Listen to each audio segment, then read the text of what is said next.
me a real deal. Pass me a real deal.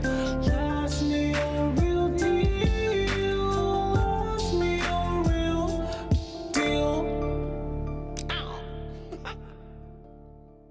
Okay, so tonight on Last Meal Real Deal, we are going to be talking about James Homer Elledge. I'm going to be having a conversation with my brother, who's the guest tonight.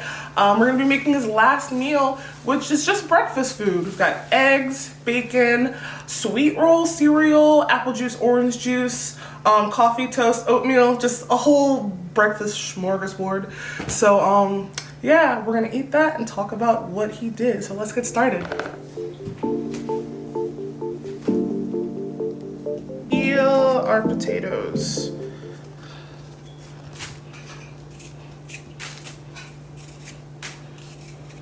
Peel as many as you want.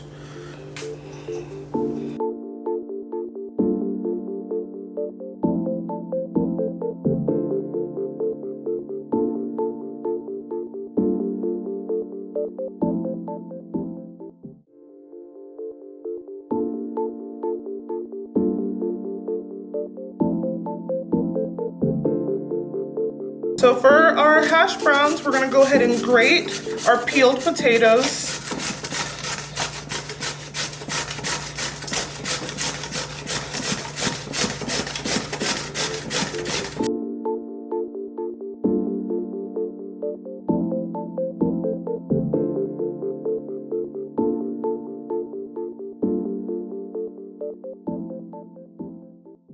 Now we've got our potatoes grated for hash browns, but what you want to do, because they're still like wet, they won't get crispy when you fry them. So you want to take them and put them between some paper towels and try and get some of that moisture out. So they'll fry up nicely and become brown, you know? They're called hash browns, not hash soggies.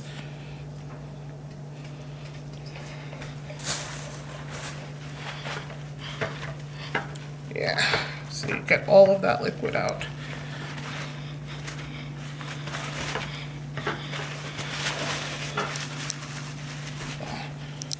Look at that.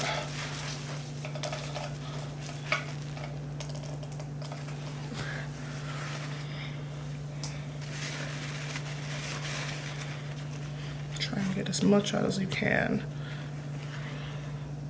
So you want them to be a little drier in consistency, like that. Okay, I'm gonna clean out this bowl.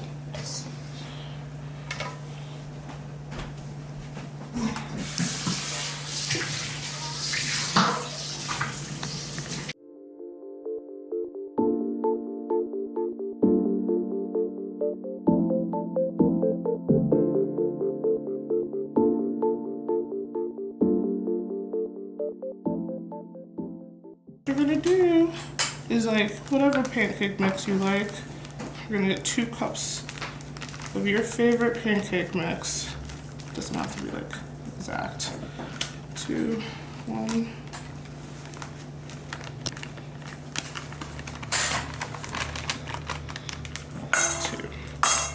That's pancake mix. And we're gonna do 1 1/3 cup of water, and then 1/3 a cup of oil. Mix it, mix it. If your batter's too thin, like mine is right now, I'm just gonna add a little bit more of pancake mix. Just play it by ear, you'll know, follow your heart.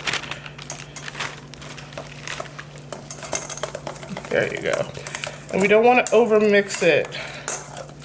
Just gonna keep it just like that. And spray your waffle iron. And pour a little bit of your batter like that. Close it.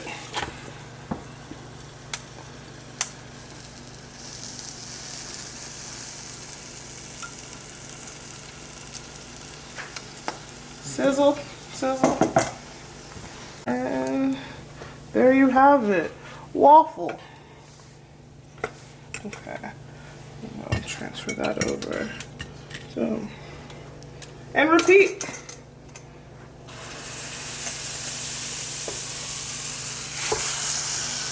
Bacon on our baking sheet with foil, because who's trying to do all that? Easy cleanup. And this is, like I always say, the best way to cook bacon for a large amount of people, because just put it in the oven and it comes out perfect literally every single time. I got thick cut bacon because we like things thick around here.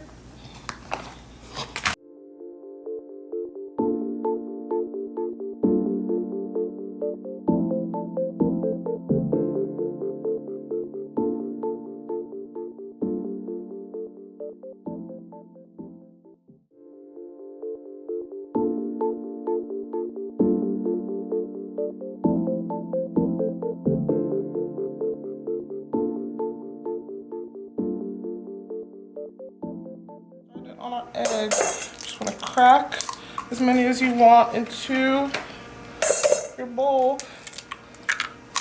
like so.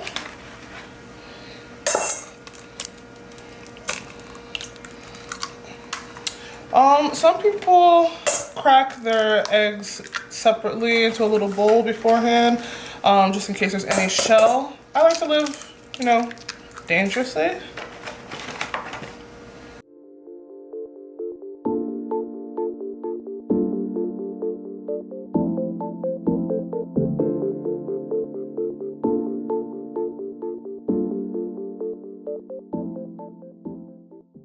So I've got my shredded potatoes right here, and I'm gonna season them with salt,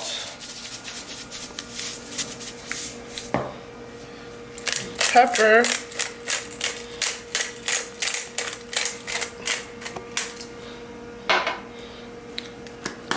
onion powder,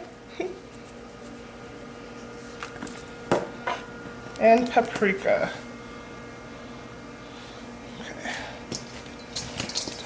Around like that. Make sure.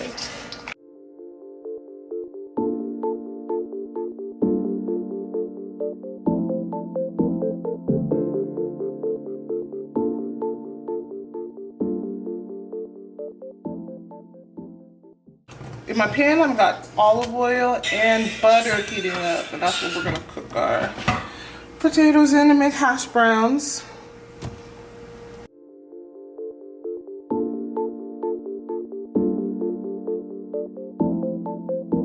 We're gonna add our potatoes in a single layer, or try to at least.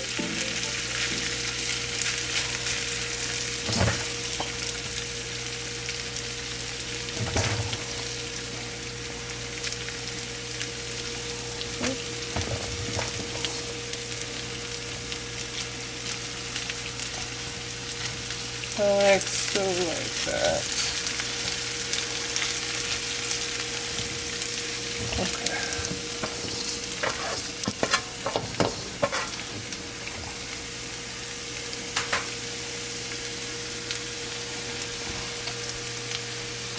Show you how I make cereal. So go ahead and pay attention because it gets complicated. So what you're gonna do, since we're not cereal killers over here, is you're gonna add your cereal first. I'd say that's about a half a cup. And then, and this is important. Oh, dang it, I should have brought this out already. And this is important. Now watch closely. Almond milk after the cereal, like so. Did you get that? I can repeat it. Hash browns. So I do this. I take a little plate, turn it, slide it back.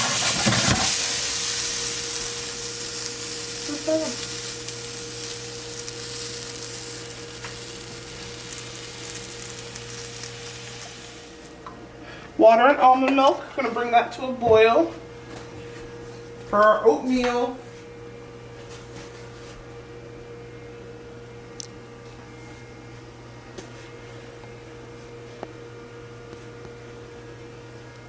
to that as well. Just a little bit.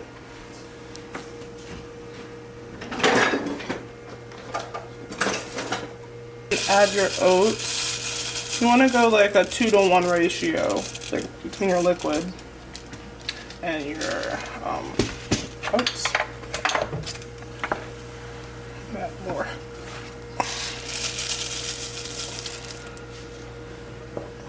Okay. And then once you've got your oats, go ahead and turn the heat down to medium and let it cook for 5 minutes or so.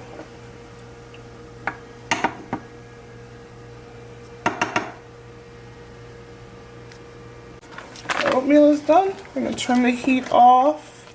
And then what I like to do to finish the oatmeal is I like to add some brown sugar. About a half cup. And stir in some butter.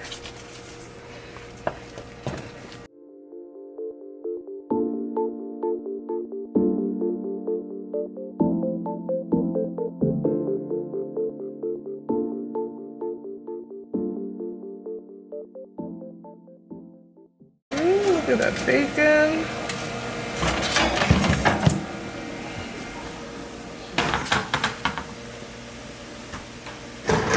Perfect every time.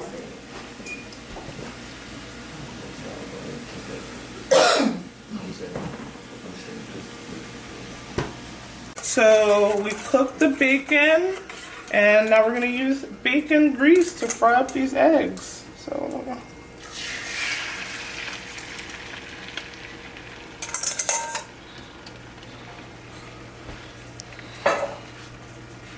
Okay, once they're in the pan,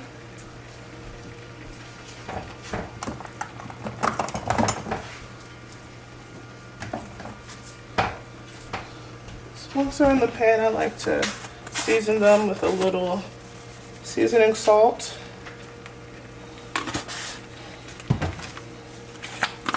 And crushed red pepper. That's how I do it. You don't have to do it like that.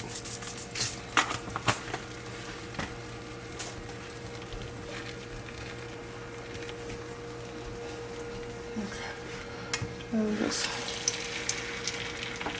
push it to the center as it cooks.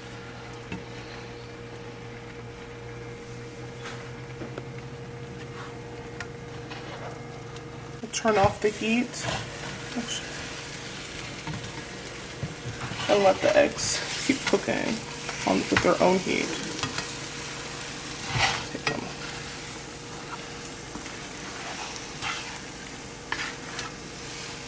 Let the heat of the pan continue to cook these scrambled eggs.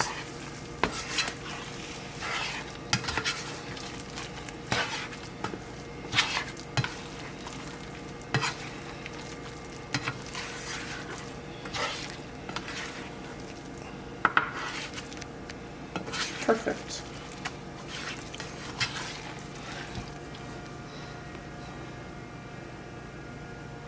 And I'm going to finish them off with a little parsley, just for a little fresh herb taste. Okay, like so. Okay, that's it. And for sweet roll, I did not want to make any rolls from scratch. So what I did is I got some Hawaiian sweet rolls. I'm just gonna put them on a baking tray and just put them in the oven for 5 minutes or so, just to heat them up so they'll be nice and toasty to go with our breakfast.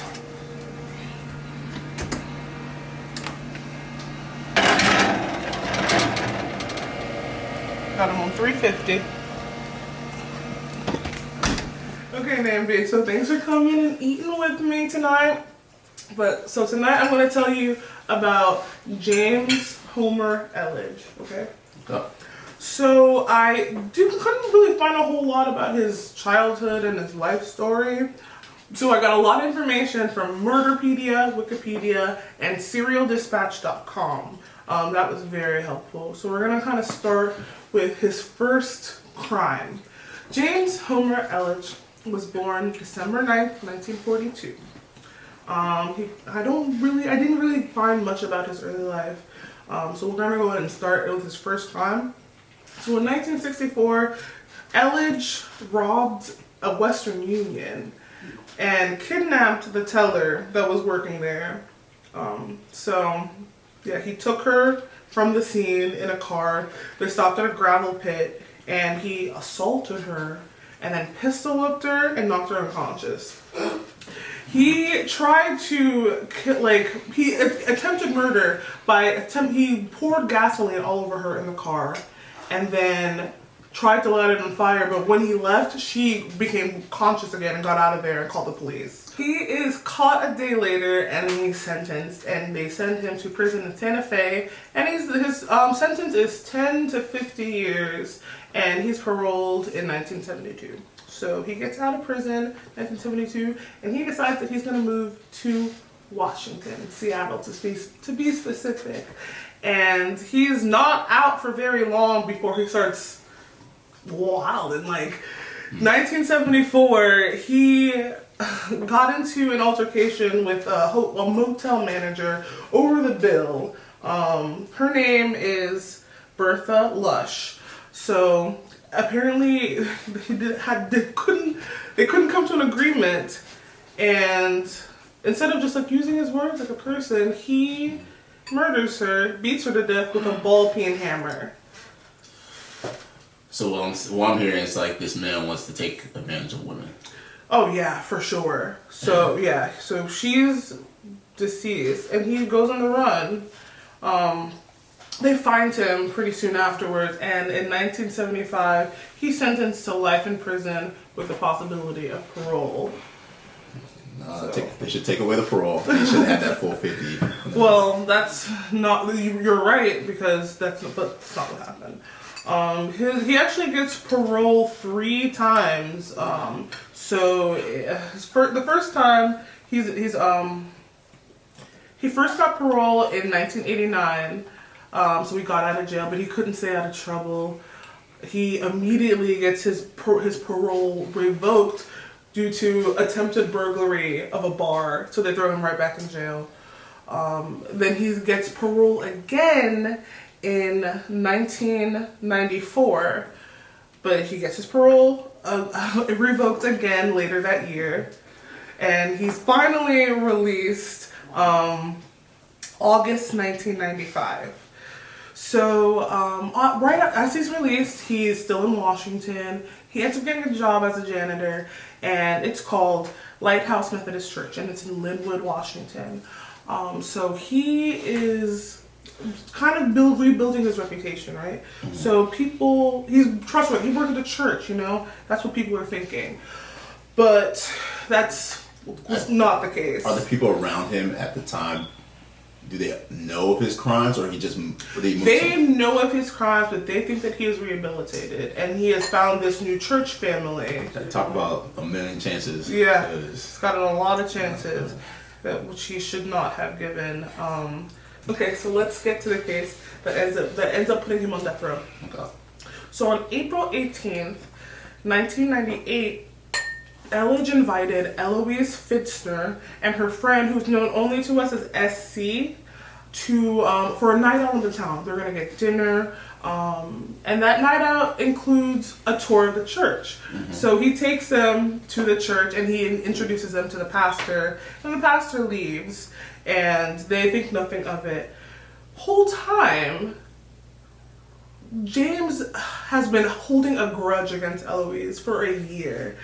Apparently, a year before, she had written a letter to his then girlfriend, current wife, telling her to leave him because he was no good and he was hitting on her. Mm-hmm. And so James Elledge really felt that she's trying to interfere in my relationship, and he took real offense to that for some reason, and he just held on to this anger for a year, and he knew that he was going to get back at her for it somehow. So what he did was once he got them alone, like once he got them in the church, he took them into a Bible study room and pulled out a knife and locked the door and so he pulled a knife on them and told them to get in, and he then bound their wrists and their feet. So SC, what he did, he put her on a riser, like facing away from where he was with Eloise. She tried to turn around, but he told her that he would kill her if she turned around. So he put a sweatshirt over her head so she couldn't see what was happening.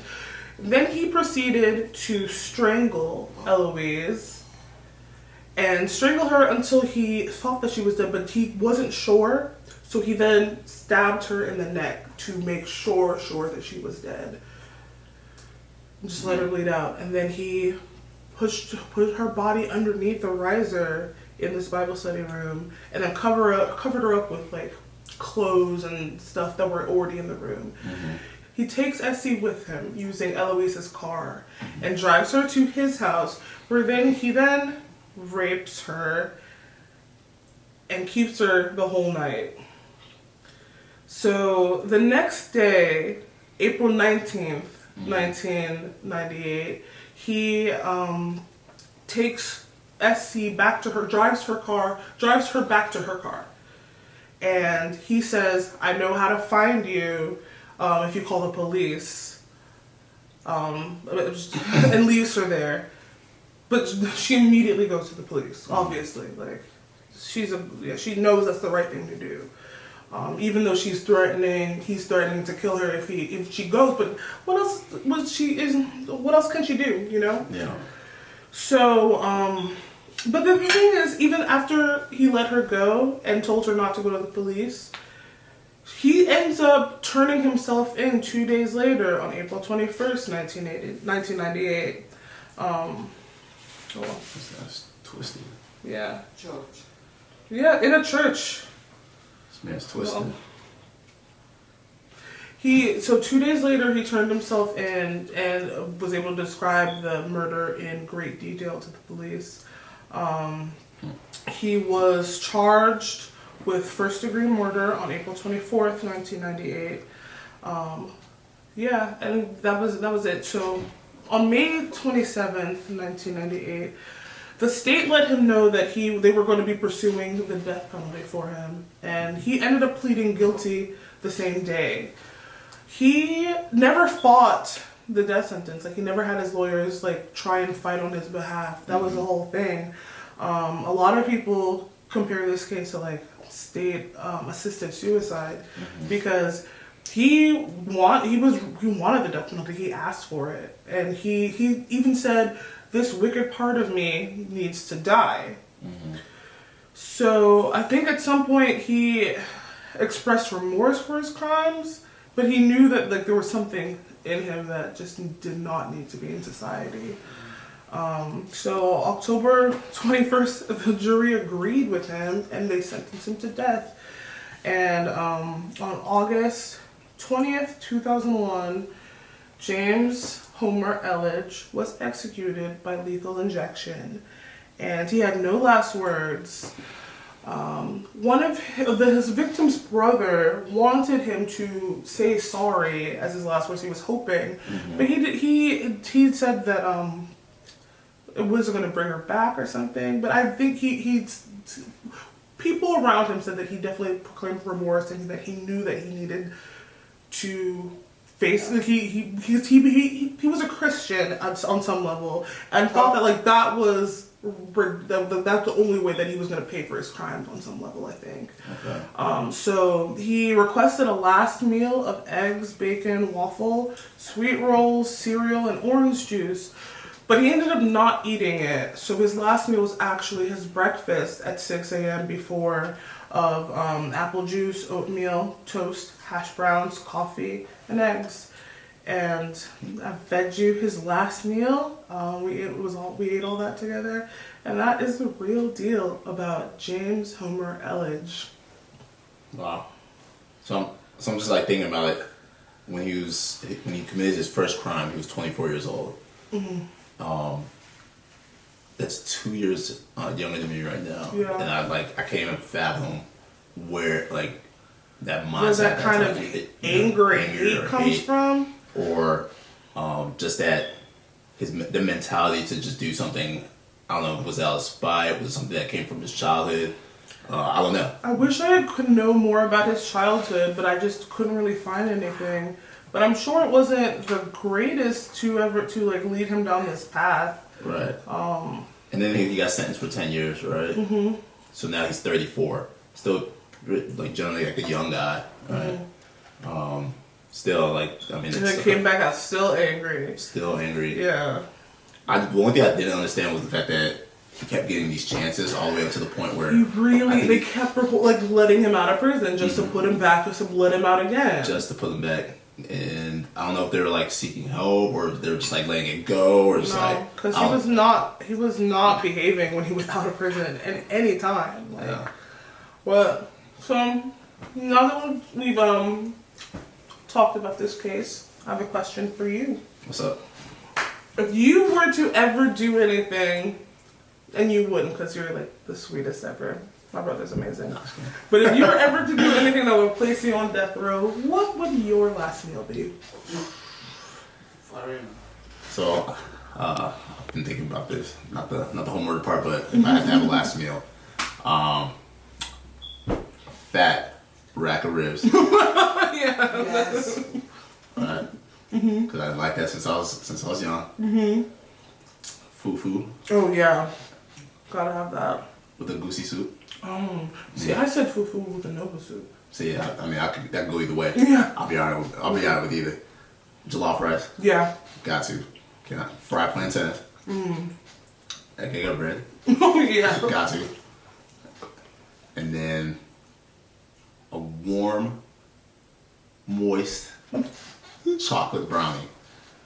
See, people don't like the word moist, but when you put it with brownies, It's still bad. It's okay. I think it's okay. Right? No, it's not. Right. And then just like a tall glass of chocolate milk. Those are all pretty good. Every time somebody tells me their last meal, I feel like I add something to mine. So yeah, a brownie would be good. I realized I didn't put any dessert in my last meal. Yeah, that had dessert. Yeah. I always got this sweet tooth. Like randomly, I have to go at night to go like get my fix and go get some ice cream or something. So. Well, thank you for coming and sharing a meal with me. No, I appreciate you. Yeah, so we just did a last meal and I told you the real deal. And that's it until next time. Thank you. Bye. Like, comment, subscribe. Last meal, real deal.